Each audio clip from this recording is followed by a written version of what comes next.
నమస్తే. వివాదాల చుట్టూ ఆర్జీవి తిరుగుతాడు, ఆర్జీవి చుట్టూ వివాదాలు తిరుగుతాయి. ఎంతో ప్రతిష్టాత్మకంగా ఆర్జీవి దర్శకత్వంలో దాసరి కిరణ్ నిర్మించినటువంటి వ్యూహం సినిమా ఇవాళ ఆంధ్రప్రదేశ్ రాజకీయాల్లో ప్రకంపనలు సృష్టిస్తూ ఉంది.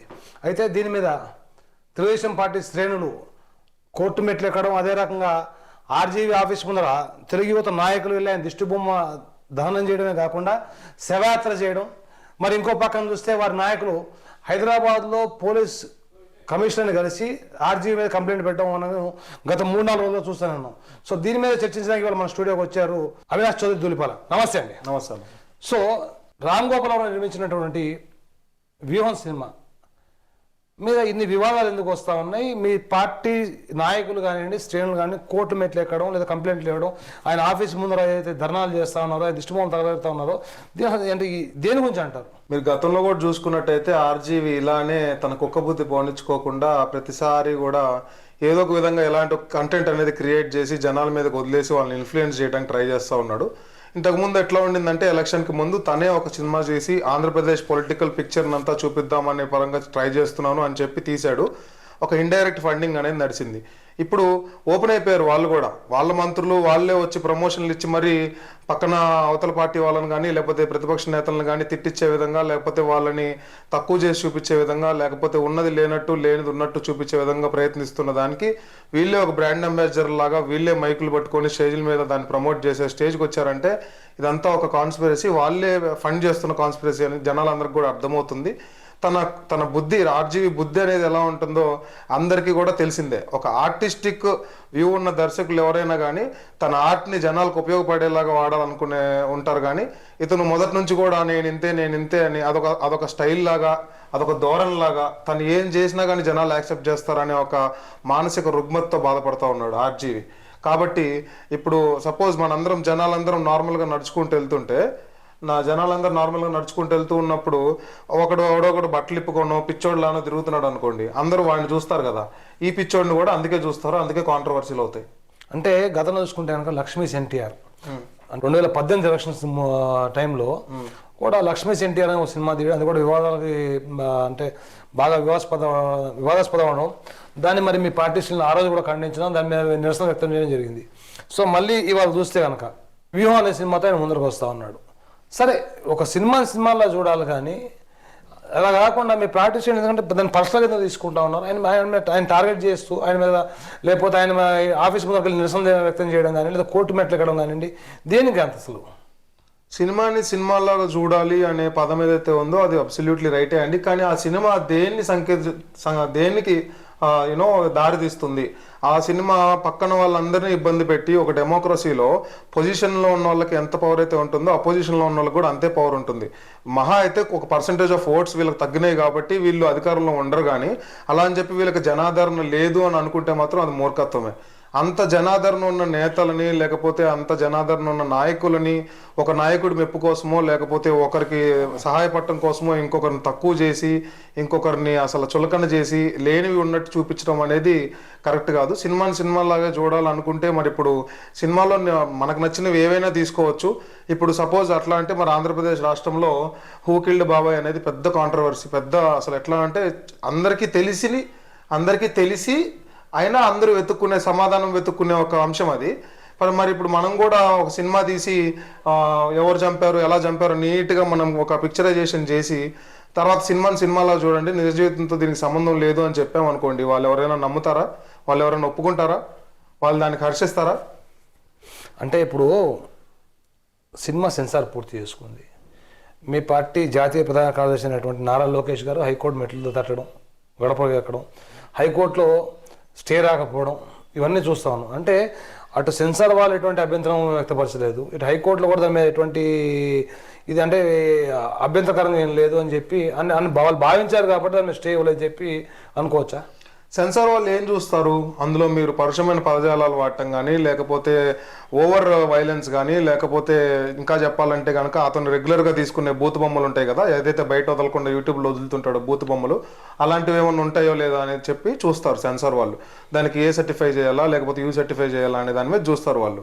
అంతేగాని అది ఎవరికి పర్సనల్గా ఎఫెక్ట్ అవుతుంది, ఎవరికి ఎలా జరుగుతుంది అనేది వాళ్ళ దృష్టిలో అది అవ్వనంత మాత్రాన ఇక్కడ రెగ్యులర్ వే అది బయటకు వచ్చిన తర్వాత జనాల్లో లెవెల్లో అది జనాల్ని ఇన్ఫ్లుయెన్స్ చేసే విధంగా కానీ, లేకపోతే చాలా మంది జనాలు ఎవరైతే ఈ నాయకుల్ని గౌరవించే వాళ్ళు ఉన్నారో వాళ్ళ మనోభావాలు దెబ్బతీసే విధంగా కానీ ఉండకపోదని చెప్పి నేను అనుకుంటున్నాను. అంటే ఇప్పుడు పదే పదే మీ పార్టీ నాయకులు కానివ్వండి, కార్యకర్తలు కానివ్వండి, చంద్రబాబు నాయుడు గారిని డిఫేమ్ చేస్తూ, లేకపోతే నారా లోకేష్ గారిని డిఫేమ్ చేస్తూ, లేకపోతే అటు జనసేన అధినేత పవన్ కళ్యాణ్ డిఫేమ్ చేస్తూ, అంటే అభ్యంతరకర సన్నివేశాలు చాలా ఉన్నాయి సినిమాలో, అందుకని చెప్పి సినిమా విడుదల చేయకూడదు అంటున్నారు.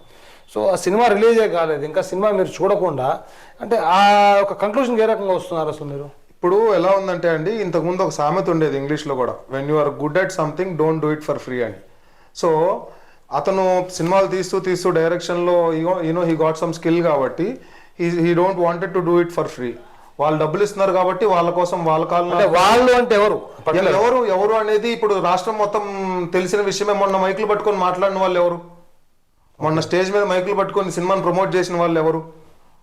ఎవరైతే ఇప్పుడు అది అతను ఎవరు కాలేదు అంటే మీరు అనేది ఏంటంటే అధికార పక్షమైనటువంటి వైఎస్ఆర్సీపీ నాయకులు ఫండ్ చేసి సినిమాని తీశారు అని చెప్పి మీరు అంటున్నారా? నేను అదే చెప్తున్నానండి, ఫండ్ చేశారు, డబ్బులు ఇచ్చారు అనేది వాళ్ళు ఓపెన్ అవ్వకపోయినా సరే end of the day they are behind him. లేకపోతే వాళ్ళు అవసరం ఏముంది? ఎన్నో సినిమాలు వస్తున్నాయి బయట చాలా సినిమాలు వస్తున్నాయి. అన్ని సినిమాలకు వీళ్ళు స్టేజ్లోకి వెళ్ళి ప్రమోషన్లు చేస్తున్నారా? ఇప్పుడు మీ నాయకుడి గురించి మీరు ఒక సినిమా తీసుకుంటున్నారు అనుకోండి, ఇప్పుడు లక్ష్మీ ఎన్టీఆర్ తీసినప్పుడు కూడా అతను ఇలానే బిహేవ్ చేశాడు. ఎవరినైతే కించపరచాలనుకుంటున్నాడో వాళ్ళని ప్యూర్లీ కించపరిచే పనిలోనే పడ్డాడు అతను. ఇప్పుడు మరి ఎన్టీఆర్ మహానాయకుడు కానీ, ఎన్టీఆర్ కథానాయకుడు సినిమాలో కానీ వీళ్ళందరినీ ఏమీ బూచిల్లాగా చూపెట్టలేదే.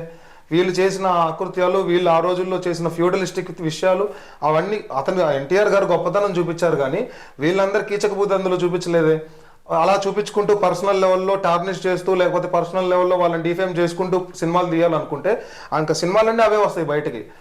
ఇప్పుడు మీరు చూడండి, ఇప్పుడు ఆర్జీవి ఒక సినిమా తీస్తున్నాడు, అందులో ఇద్దరు నాయకుల్ని, రెండు పార్టీలకు సంబంధించిన నాయకుల్ని కించపరుస్తున్నాడు, లేకపోతే వాళ్ళని తక్కువ చేసి చూపించడానికి ట్రై చేస్తున్నాడు. ఇప్పుడు వాళ్ళు అటు సైడ్ జనసేన తరపు నుంచి వాళ్ళు కానీ, తెలుగుదేశం తరపు నుంచి వీళ్ళు కానీ సినిమాలు అలానే తీయటం మొదలు పెడితే రేపొద్దున మార్కెట్లో సినిమా అనేది ఇంకా అసలు బయట నార్మల్గా ఫ్యామిలీలతో వెళ్ళి చూసుకునే సినిమాలు అలాంటివి ఏమి ఉండవు. ఇంకా వాళ్ళని వీళ్ళు చెడుగా చూపించుకునే సినిమాలే ఉంటాయి. ఇంకా థియేటర్లో కూడా ఇవే నడుస్తాయి. ఇంకా అదొక కల్చర్ అయిపోతుంది మన తెలుగు రాష్ట్రాల్లో. అంటే ఇక్కడ ఒకవేళ ఆర్జీవి కనుక మీ పార్టీ నాయకుల కోసం సపరేట్ ఒక షో స్క్రీన్ చేసి ఒక ప్రీమియర్ ఇస్తాను మీరు చూసి, ఒకవేళ దాంట్లో ఎటువంటి అభ్యంతర సన్నివేశాలు లేవనుకుంటే కనుక మీరు ఏదైతే ఇప్పుడు స్టాండ్ తీసుకున్న సినిమా రిలీజ్ చేద్దని చెప్పి దాని నుంచి వెనక తగ్గే అవకాశాలు ఉన్నాయి? అలా కాదండి, అసలు ఫస్ట్ నేను అడుగుతుంది ఏంటంటే అసలు అవసరమే ఉంది అతనికి. ఇప్పుడు మీరు నా గురించి తీసి మీరు వచ్చి చూసుకోండి, మీకు బాగా అనిపిస్తేనే వేసుకోండి అంటే అసలు నాకు అవసరం లేదు మీతోటి. మీరెవరు? నా స్టోరీ మీకు ఏం తెలుసు? మీరు వన్ వ్యూలో నుంచి ఇప్పుడు ఒక విషయం జరిగితే మీరు ఒక సైడ్ నుంచి చూసి అవతల సైడ్ వ్యూ మీకు తెలియదు కదా. మీ వ్యూహాలు ఏమున్నాయో మా వ్యూహాలు మీకు తెలియదు కదా. మీ వ్యూహంలో మమ్మల్ని మీరు బూచిలాగా చూపెట్టి తర్వాత వచ్చి చూడండి ఎంత బాగా తీసాము మిమ్మల్ని అంటే అవసరం ఏముంది మాకు అసలు? వైఎస్ జగన్మోహన్ రెడ్డి అంటే గతంలో చూస్తే రాజశేఖర రెడ్డి గారి జీవిత చరిత్ర మీద, లేకపోతే ఆయన పాదయాత్ర మీద యాత్ర అనో సినిమా తీశాడు ఆయన. సరే అయిపోయింది.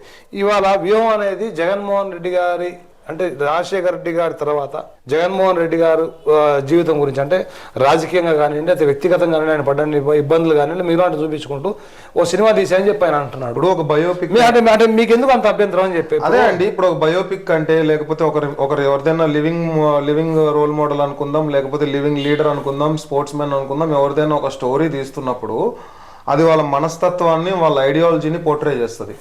అవునా? అంటే ఇప్పుడు ఇతను పక్కన వాళ్ళందరినీ చులకన చేయటం, పక్కన వాళ్ళందరినీ రాక్షసుల్లాగా చూపించి ఇతను ఒక్కడే దైవాంశ సంబుధుడు అని చూపించడం, ఇదంతా కూడా వాళ్ళ మనస్తత్వం ఇదని చెప్పి ఇతను మనకి కన్ఫర్మ్ చేస్తున్నట్ట అని అనిపిస్తుందండి. అతని మనస్తత్వం మీద అలా చేస్తే అతను హ్యాపీ ఫీల్ అవుతాడా? అయితే మీరు ఫైనల్ గా ఏం చెప్పదలుచుకున్నారు? రామ్ గోపాల్ వర్మకి మీరు ఏం చెప్పదలుచుకున్నారు? అసలు రామ్ గోపాల్ వర్మ అనే ఒక వ్యక్తికి మనం కాదండి, వరల్డ్ మొత్తంలో ఉన్న గ్రేటెస్ట్ ఫిలాసఫర్స్ చెప్పినా సరే ఆ కుక్క తోక వంకర, అతనికి చెప్పడం దండగా. అలాంటి వాళ్ళు సమాజానికి చాలా అంటే చాలా చేటు. అలాంటి వాళ్ళని ఎంత వీలైతే అంత కంట్రోల్ చేస్తేనే సమాజానికి ఏదైనా ఉపయోగపడిద్ది. ఇప్పుడు జనం ఇప్పుడు మీరు చూడండి, కావాలంటే మీరు మీడియా పరంగా కానీ, సోషల్ మీడియా పరంగా కానీ, లేకపోతే ఇంకొక పరంగా కానీ, లేకపోతే ఇవాళ స్ట్రీమింగ్లో ఉన్న ప్లాట్ఫామ్స్ ఫేస్బుక్, ఇన్స్టాగ్రామ్ వీటిల్లో కానీ ద మోస్ట్ ఇన్ఫ్లుయెన్షియల్ పీపుల్ ఎవరైనా సరే మీరు చూడండి 2 lakhs ఫాలోవర్స్ కానీ, లేకపోతే 3 lakhs 25 lakhs ఉన్న అందరితోటి బ్రాండ్స్ ఏం చేస్తారు, వీళ్ళతోటి ఇన్ఫ్లుయెన్సింగ్ చేయించుకుంటారు, ఇన్ఫ్లుయెన్షియల్ మార్కెటింగ్ అంటారు. అవును. ఎందుకు వీళ్ళని ఫాలో అయ్యే వాళ్ళకి కూడా అన్ని కనపడి దాని ద్వారా వాళ్ళు ఇన్ఫ్లుయెన్స్ అయ్యి మార్కెట్ పెరుగుతుందని. సో ఇతనికి మూవీ ఇండస్ట్రీలో ఒక మార్కెట్ ఉంది కాబట్టి వీళ్ళు పక్కన వాళ్ళ ఇమేజ్ని టార్నిష్ చేయడానికి ఇతను ఒక ఇన్ఫ్లుయెన్సర్ లాగా వాడుకొని పక్కన వాళ్ళ ఇమేజ్ని టార్నిష్ చేయడానికి ట్రై చేస్తున్నారు. అందులో ఈ కాళ్ళు నాకే కుక్క ఏదైతే ఉందో అది అందులో ఒక పావులాగా మాత్రమే అక్కడ ఆడుతుంది. జస్ట్ బికాజ్ నారా చంద్రబాబు నాయుడు గారిని కానీ, నారా లోకేష్ బాబు గారిని కానీ, పవన్ కళ్యాణ్ గారిని కానీ ఈ కుక్క ఏదో వాగినంత మాత్రాన వాళ్ళ విలువేం తగ్గదు, ఈ కుక్క విలువేం పెరగదు. వీడంత నీచమైన మనిషిని, వీడంత నికృష్టమైన మనిషిని, వీడంత ఎథిక్స్లెస్ ఫెలోని సమాజం ఎంత దూరంగా పెడితే అంత ఉపయోగం అండి. అది ఇదండి విశేషం. సో మరిన్ని లేటెస్ట్ అప్డేట్ కోసం చూస్తున్నాను మా ఛానల్. Thank you.